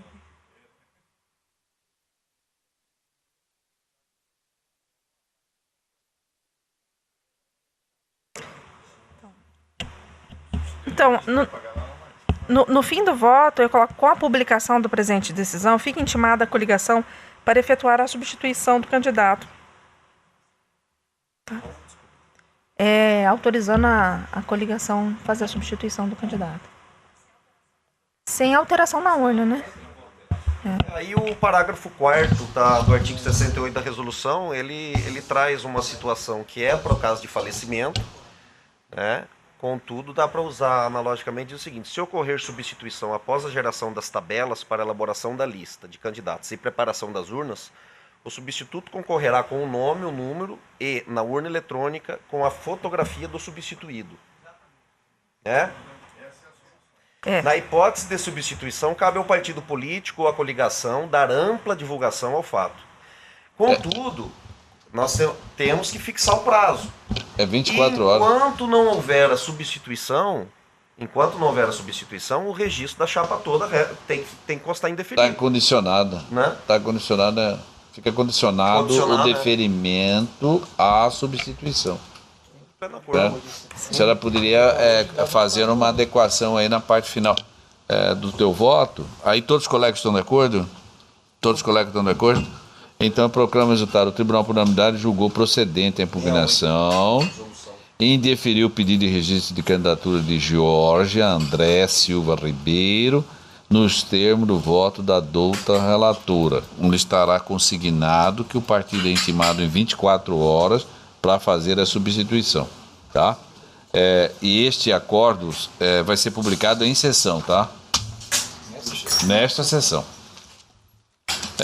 Doutora Vanessa, a senhora tem mais um embargo de declaração, que é o registro de candidatura RLC, candidato ao cargo de deputado federal. A parte requerente é Andressa Saldanha Marinho, que ela é candidata. A parte embargante também são os partidos, a qual ela faz parte.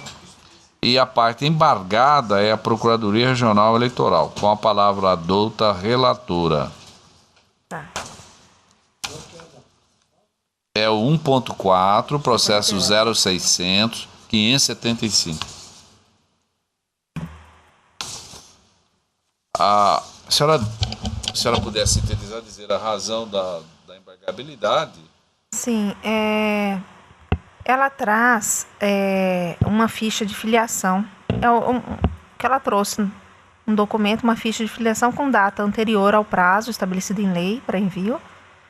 Só que nenhum outro elemento, o que me impede de modificar a decisão anterior só por esse documento. Então, isso. Trazendo esse novo documento, mas eu não entendi suficiente.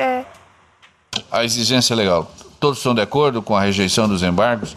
A unanimidade rejeitou os embargos de declaração nos termos do voto da relatora. O processo 2.4 é uma investigação, um recurso eleitoral, uma investigação judicial eleitoral, cargo vereador, corrupção ou fraude, candidaturas fictícias de mulheres, para preencher a cota do gênero Santa Rita do Trivelato. O Ministério Público está recorrendo, de primeiro grau. A parte recorrida é a Cíntia Milene da Silva Oliveira, o José Cedenir de Oliveira, Benedito Ribeiro da Silva, o Cleito Martinelli Taborda, Jari Ângelo da Silva, Rogério Aparecido de Araújo, Tiago César da Cunha e Bruno Lapena Garcia. A parte recorrida é o Divino Pereira do Pinho e Ezequiel da Silva Costa. Também como recorrido a coligação. O parecer escrito da Procuradoria pelo desprovimento do recurso em razão da decadência do direito de ação. Doutor Ricardo está com a palavra. Eu já indago se o senhor está acolhendo essa tese da decadência. É físico. Esse processo é físico. Eu vou suspender a sessão por 10 minutos.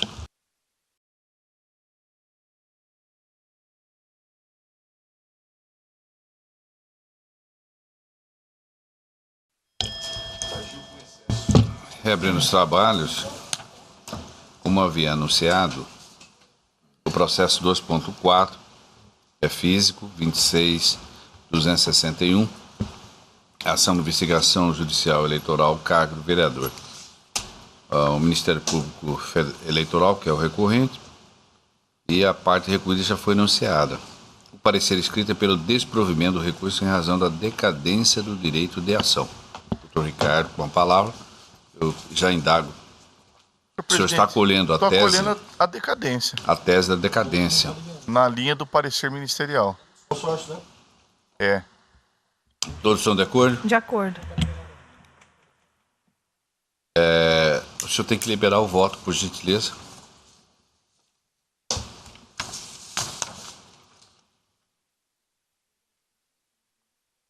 Não, ainda não. Tem mais um. Dê mais um, por favor. Liberou? Então eu proclamo o resultado. A unanimidade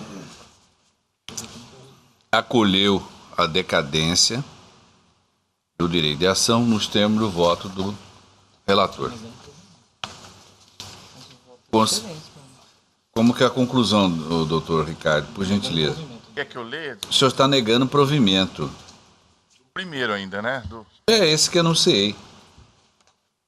Vou ler a parte dispositiva.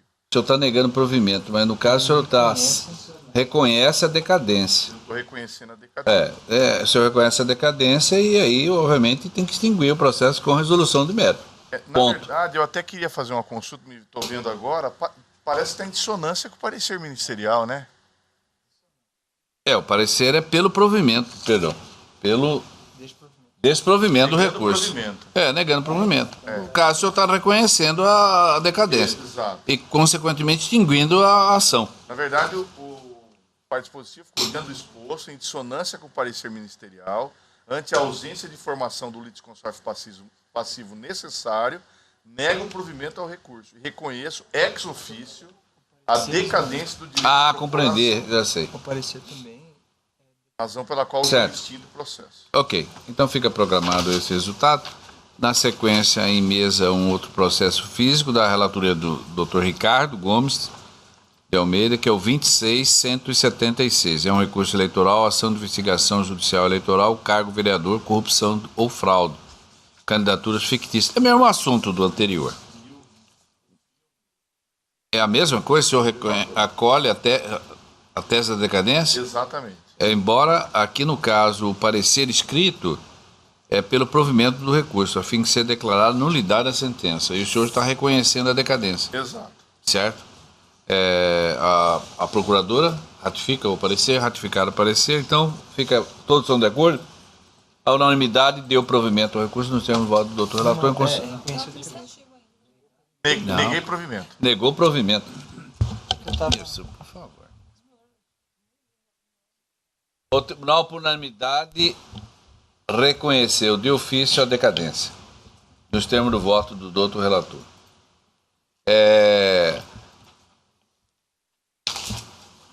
Agora sim, doutora Vanessa, ainda tem um processo administrativo. Eu vou inverter a pauta.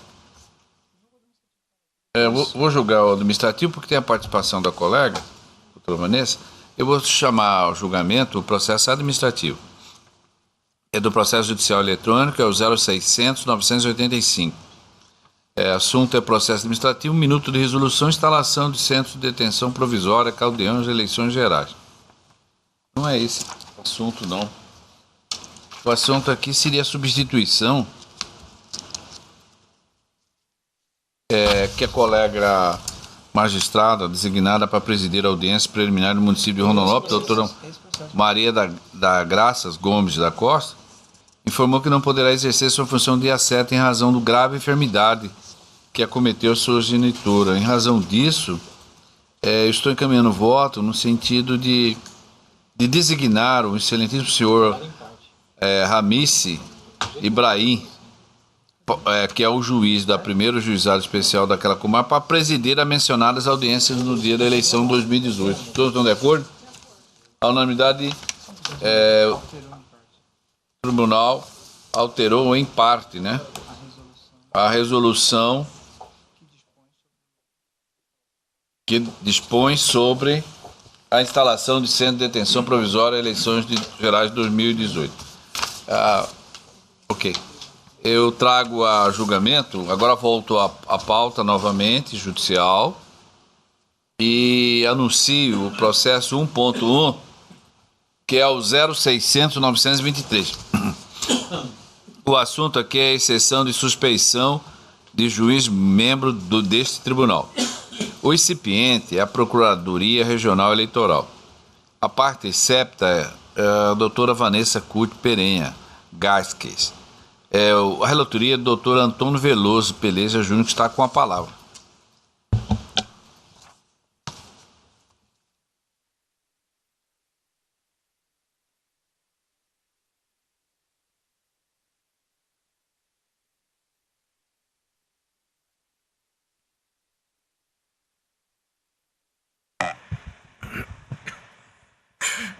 Senhor presidente, trata-se de exceção de suspeição que promove a Procuradoria Regional Eleitoral em desfavor da doutora Vanessa Curti Perenha Gasques, juíza membro dessa corte e relatora da representação do Partido Democrático Trabalhista, movida em face ao governador e candidato à reeleição José Pedro Gonçalves Taques.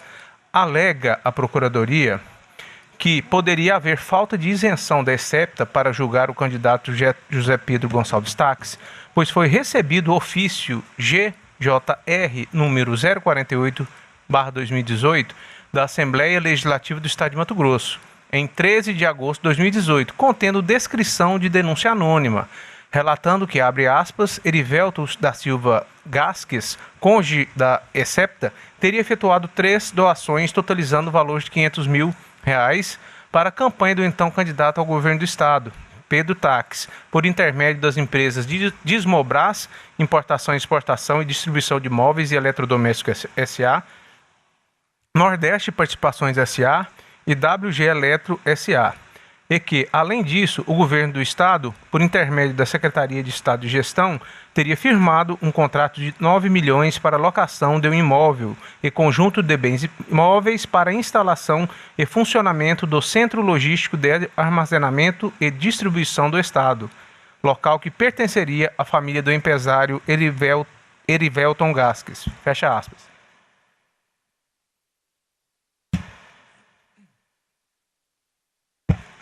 Comenta que, embora o quadro societário das 3 empresas tenha sido posteriormente alterado à época dos fatos, 2014, Erivelto ocupava a posição de presidente das 3 empresas doadoras, consoante dados extraídos da Receita Federal, os quais junta por cópia. Apresenta resultado de pesquisa feita junto ao TSE para confirmar o fato da doação. Traz recipiente também extrato do contrato 1/2018 SEGES MT para comprovar a citada locação, sendo que a empresa CD Oeste Eletro S.A., beneficiária do contrato, possuiria, dentre seus diretores, Vanderlei Bordoni Gasques, tio de Erivelton. Afirma ainda que o contrato foi feito por dispensa de licitação, que prescindiria de concorrência e condições previamente estabelecidas.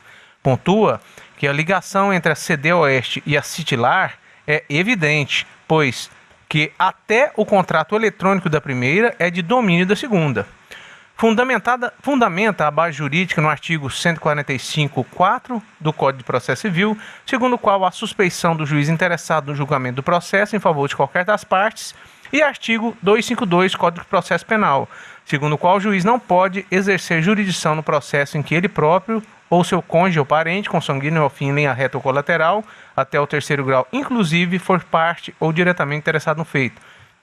Ressalta que, conforme acórdão 13098, recurso 10936 Amazonas, o qual invoca como precedente ao presente caso, é possível ser reconhecida a suspeição de magistrado para todo o processo eleitoral, com fulcro no artigo 14, parágrafo 3º e 20 do Código Eleitoral. Pleiteio o recebimento e autuação da exceção e a procedência do pedido, para o fim de se reconhecer a suspeição da juíza Vanessa Custe Perenha Gasques. Em sua informação, a excepta alega que recipiente não aponta fatos ou dados concretos capazes de substanciar qualquer das hipóteses previstas na lei processual, como motivos para suspeição, sendo que a referida denúncia anônima somente aportou naquele órgão fiscalizatório após a decisão do processo 794/2011-6, no qual a excepta funcionou como revisora e que, acompanhada por mais 4 membros deste tribunal, extinguiu o feito em relação a José Pedro Gonçalves Tax por perda superveniente de objeto. Tal fato, continua, pode ter motivado a tentativa do afastamento da excepta de futuros processos relacionados ao candidato José Pedro Gonçalves Tax. Afirma que seu cônjuge atuou por anos como gestor da empresa titular e efetuou diversas doações por intermédio das pessoas jurídicas que representava.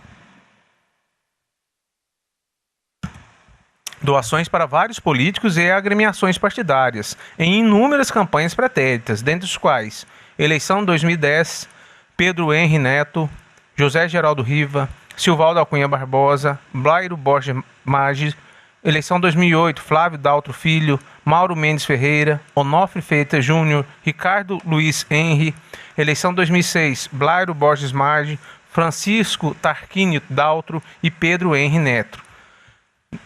Dentre esses tantos, consta a doação do então candidato Pedro Tax à época.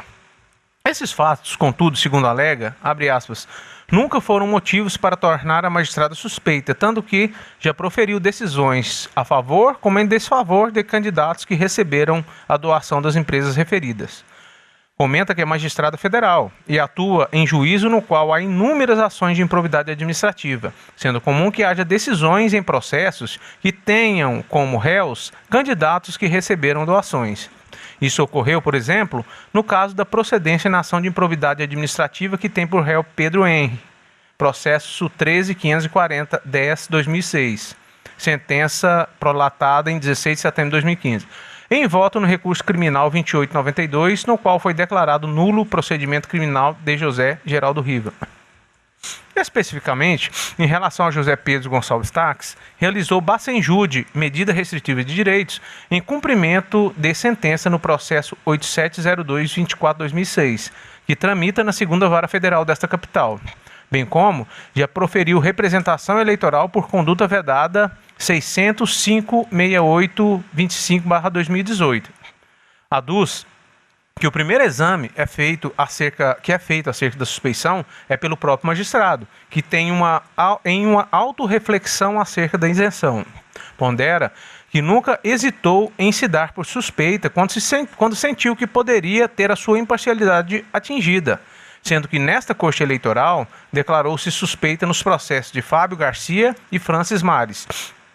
Pontua que o Instituto protege o magistrado para evitar desgaste emocional, caso em que se declara suspeito, mas, uma vez decidido pela sua imparcialidade, não deve ceder a pressões do jogo político, só porque proferiu decisão que desagradou personagens desse jogo.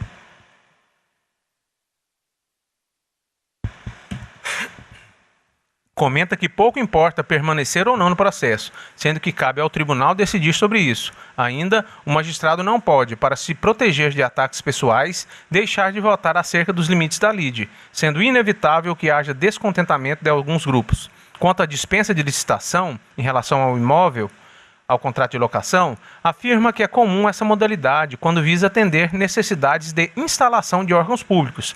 E tanto isso é verdade que a própria Procuradoria Eleitoral está instalada na sede do Ministério Público Eleitoral, que recentemente entabulou o contrato de aluguel pelo valor bruto de R$ 7 milhões, em contrato com dispensa de licitação.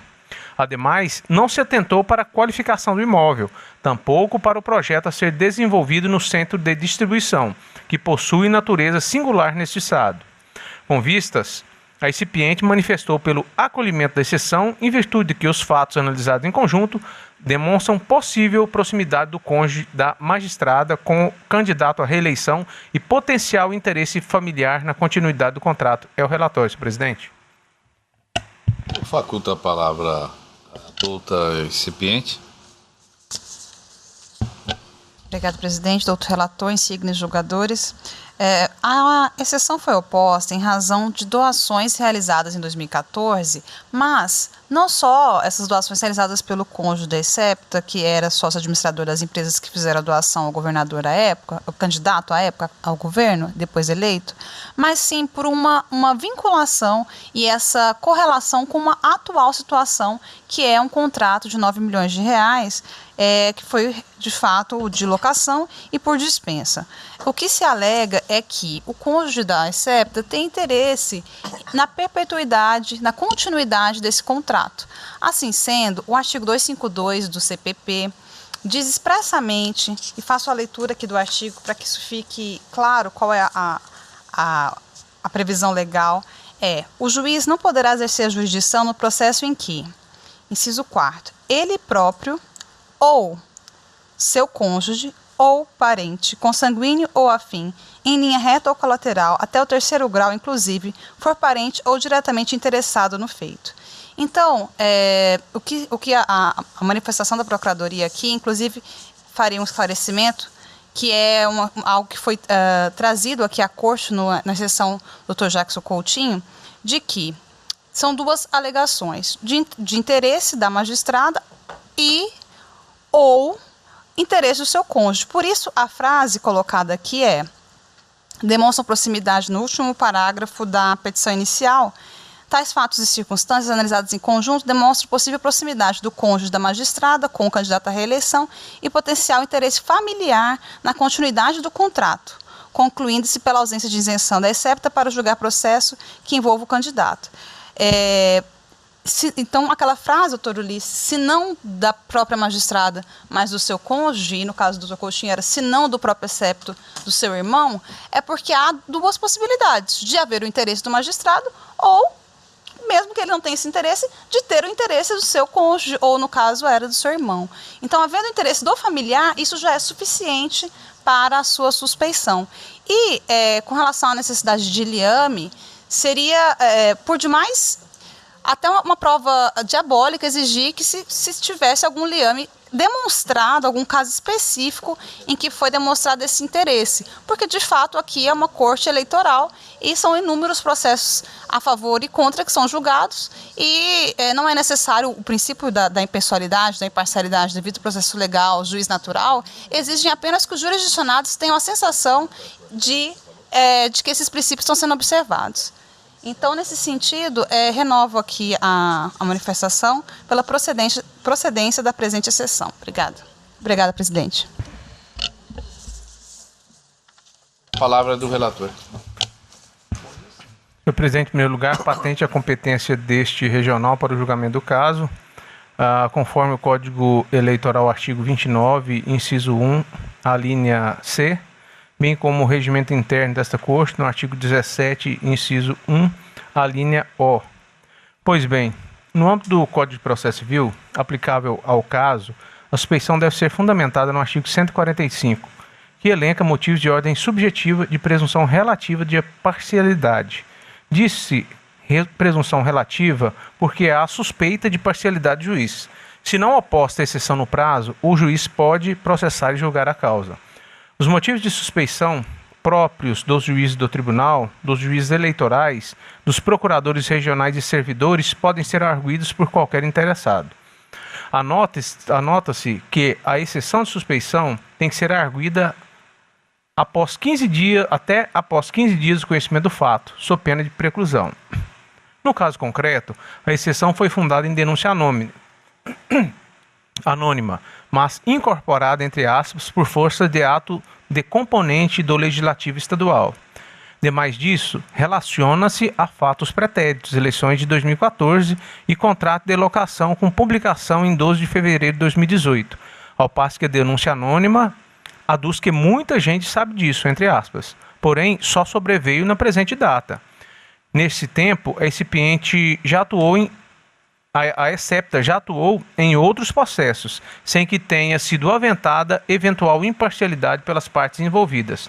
Nessa linha, eu citei um julgado oriundo do ministro João Otávio de Noronha. Vou poupá-los da leitura. Não, vou proceder à leitura da parte em negrito. Na espécie, os fatos que ensejaram o oferecimento da exceção de suspeição já existiam antes da impugnação ao registro de candidatura, de modo que deveria ter sido arguida no prazo de 15 dias, a partir da intimação para responder à impugnação. Continuo. Na particularidade do caso, a recipiente é a Procuradoria Regional Eleitoral, o que autoriza o reconhecimento de sua legitimidade ativa. Partindo dessa premissa, não se sabe se havia pela recipiente propriamente o conhecimento prévio dos fatos, ainda que públicos, consoante alegado. E, em decorrência disso, em nome da primazia do julgamento e do acesso à justiça, mesmo porque tal questão não foi arguida pela ESEPTA, entendo-a como satisfeita. A base normativa indicada na inicial são os artigos 145.4 do Código de Processo Civil, 252.1 do Código de Processo Penal e artigo 14, parágrafo 3º e 20 do Código Eleitoral. Em verbis, fiz a transcrição dos artigos.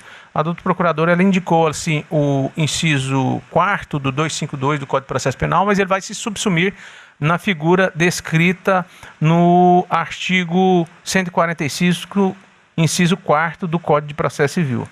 Pois bem, em relação ao Código de Processo Penal, entendo inaplicável ao caso, que é o 2521. Por dois motivos. Primeiro, que não se trata de que se trata de lide eleitoral civil.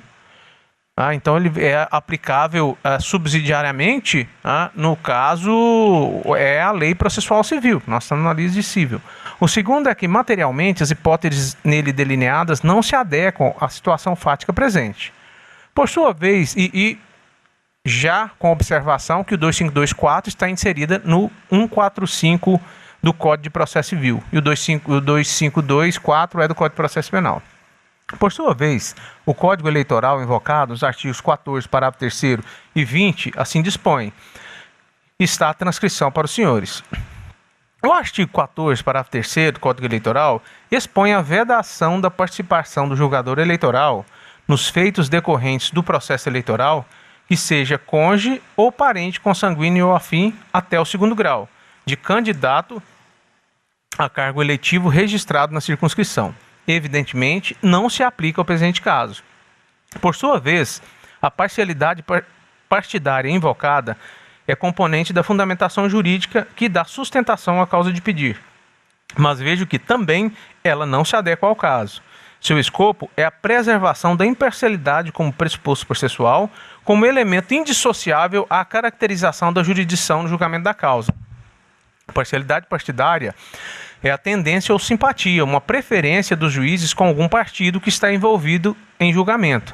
Efetivamente, não é o caso, pois não se alega um vínculo entre a juiz e determinado candidato tendo por base a simpatia por algum partido, mas isto sim alega-se o interesse processual atrelado a interesses econômicos.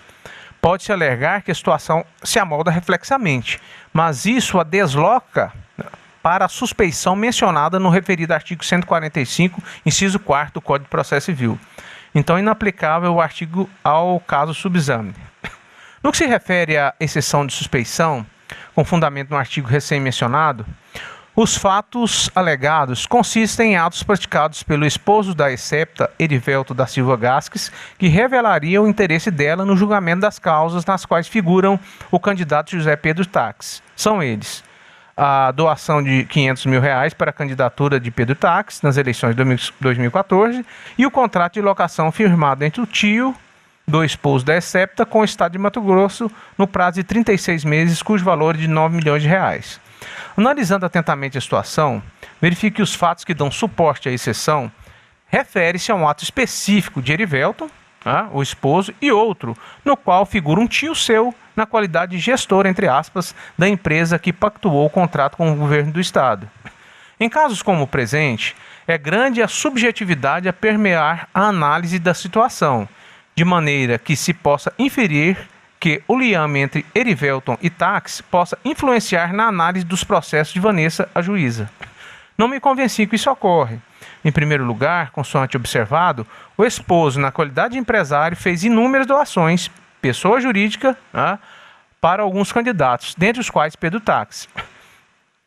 Como observado pela ESEPTA, isso não a impediu de julgar outros processos, nos quais alguns desses candidatos figuravam como parte, e a adotar medidas jurídicas em seu desfavor, consoante comprovado nos autos, por exemplo, o Bacenjudes, no qual incidiu sobre as contas de José Pedro Táxi, está no ID 35665 dos autos. A cláusula aberta incerta no 145º do Código de Processo Civil, abre aspas, interessado no julgamento do processo em favor de qualquer das partes, fecha. Essa cláusula aberta é bastante ampla, de forma a possibilitar um vasto leque interpretativo, que necessita de ser concretizado e sintetizado pelo julgador nos casos concretos, sob pena de se fincar decisões demasiadamente amplas, que desvirtuam ou desvirtuariam o desiderato normativo e colocariam em xeque a própria atividade jurisdicional. Deve-se ter redobrada cautela no acolhimento da exceção de suspeição, dissociada de fatos que indiquem concretamente a influência no julgamento, ante o risco de se criarem artificiosamente situações com fito de afastamento de magistrados, ante o desgosto ocasionado pelas consequências inatas da sucumbência. Desse modo, o fato de ter havido doação eleitoral promovida pela empresa dirigida pelo cônjuge da magistrada à época dos fatos, necessariamente não leva à situação de suspeição dessa magistrada. Por outro lado, no que se refere ao contrato com dispensa de licitação, vejo que ele foi entabulado entre a Secretaria de Estado de Gestão e a empresa CD Oeste Eletro S.A., que tem dentre seus diretores Vanderlei Bordoni Gasques, que é tio de Erivelton. O liame para fins de suspeição é bem mais tênue do que a situação retratada acima. Porque a relação é com o tio da ESEPTA, situação que não se amolda aos dispositivos legais, tampouco induz com uma concretude palpável ao interesse que remeta à suspeição. A 2, pelo fato já citado de que o contrato não é com o esposo da ESEPTA, mas sim com um parente seu, ainda que tenha havido alteração societária. Seria uma presunção descabida deste julgador para os fins do processo, em consonância com a dispensa de prova do artigo 374 do Código de Processo Civil aplicável subsidiariamente, tomar como premissa que Erivelton foi excluído da sociedade para que houvesse o contrato com o Estado e que, em consequência, o procedimento é irregular. Esse fato deve ser provado e que não ocorreu. Além do mais, quanto à inexigibilidade de licitação, a discussão inata ao tema não pode ser a presente seara, que é estreita e inadequada.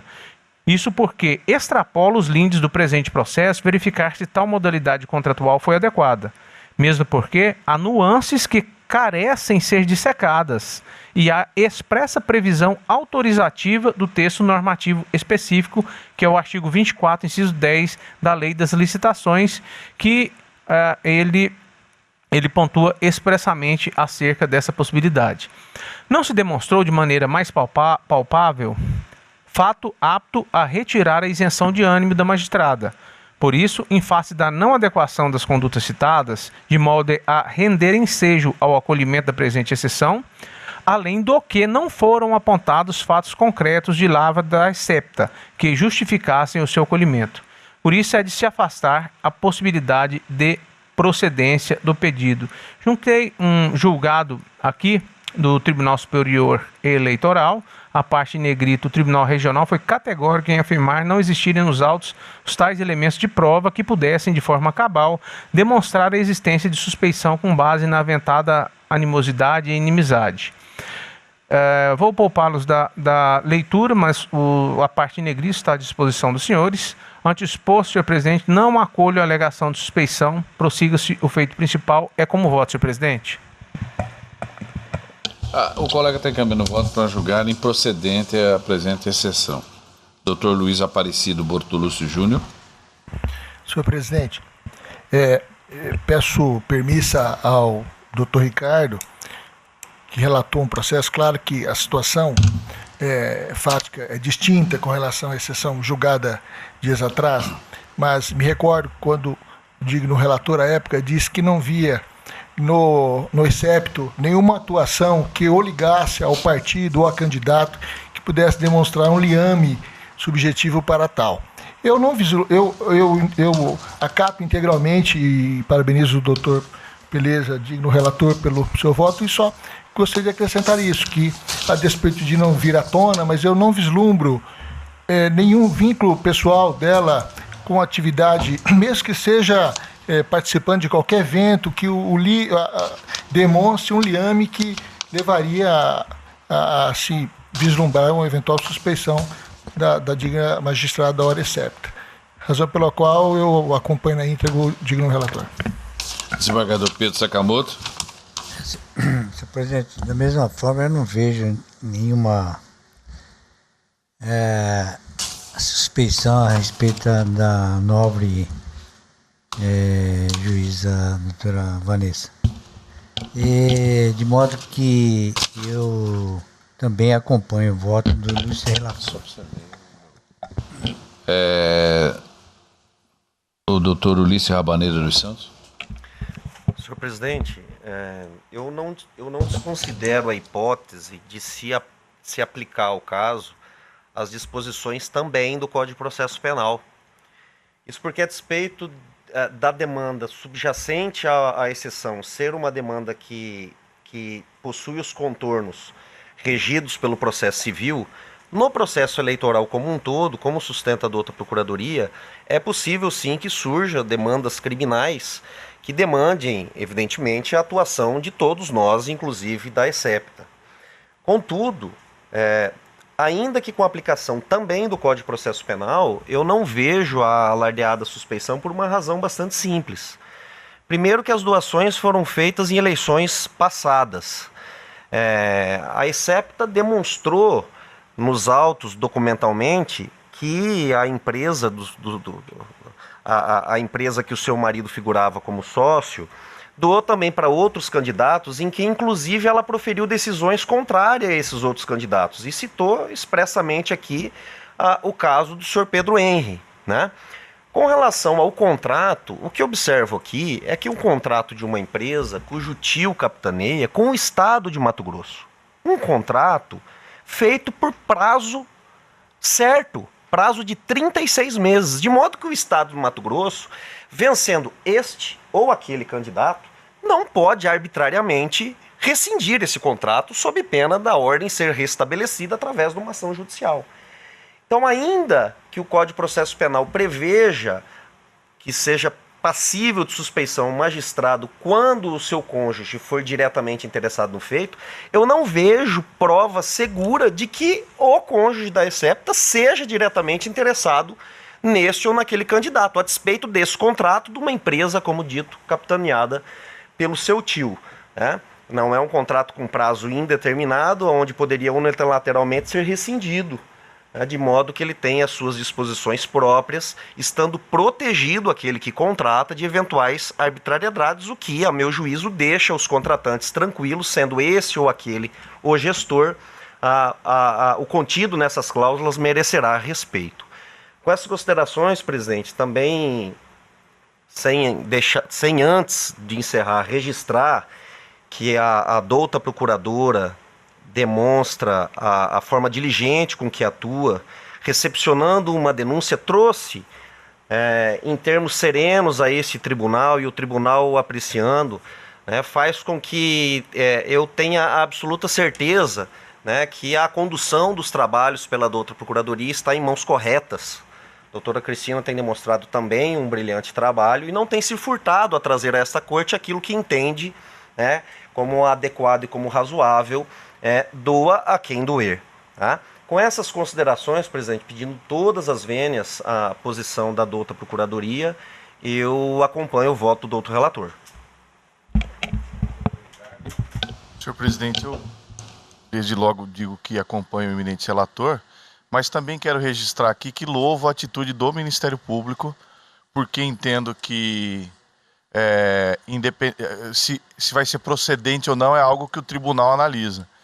mas o papel está bem desempenhado no sentido de cumprir o seu mistério. Então eu quero aqui registrar que a atuação do Ministério Público realmente é impecável nesse tribunal. Presidente, só queria fazer um adendo. Primeiro, em relação ao Código de Processo, doutor Ulisses, em relação ao 2521, eu analisei e falei que ele seria inadequado. Apesar de eu ter mencionado que as leads seriam cíveis, mas acontece porque ela citou um precedente do Amazonas, que esse precedente possibilitaria a extensão para todo o feito, mas eu não adentrei nesse mérito. E o 2524, ele se adequa ao 145. Exato, apesar de dizer que não... Mas eu queria também fazer uma pontuação em relação à atuação da doutora Cristina, né, procuradora da República, com assento no Ministério Público Eleitoral. Ela sempre de uma forma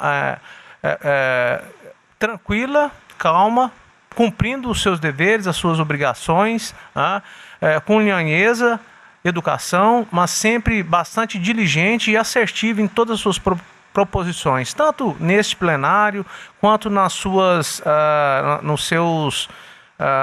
atuação em gabinete, atuação institucional. Ela bem representa o Ministério Público e com uma serenidade que traz a harmonia desse tribunal. Recebeu uma denúncia anônima, né? Primeiramente houve a incorporação na Assembleia Legislativa, né?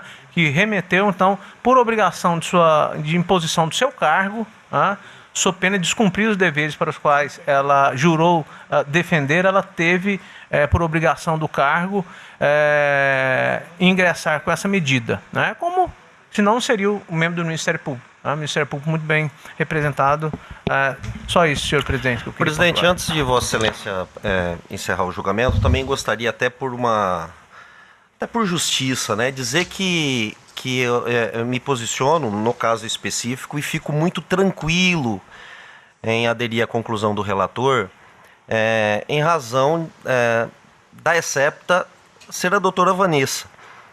Eu não tenho dúvida de que se houvesse qualquer resquício da possibilidade dela agir de maneira parcial, ela se daria por suspeita na primeira oportunidade. E sabendo a magistrada que ela é também, né, não tenho como não render as homenagens à atuação dela, especialmente nesse pleito que se avizinha, né, reafirmo por justiça também ressalto absoluta tranquilidade em acompanhar o relator também frente a essas considerações. Não há dúvida que todos cumpriram com sua obrigação.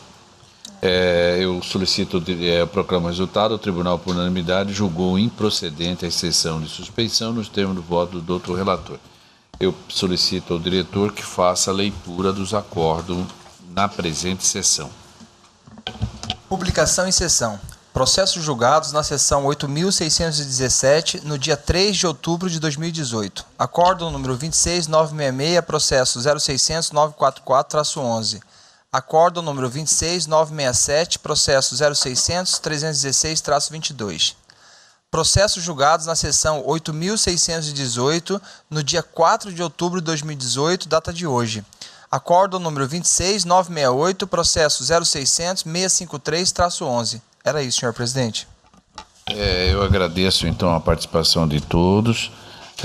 Apenas reafirmo aqui o convite para amanhã, às 8h30 da manhã, neste tribunal, nós nos reunirmos para a coletiva. Eu quero dizer que este ato decorre de uma existência a uma regra constante do regimento interno desse tribunal. Então, meu muito obrigado a todas e a todos.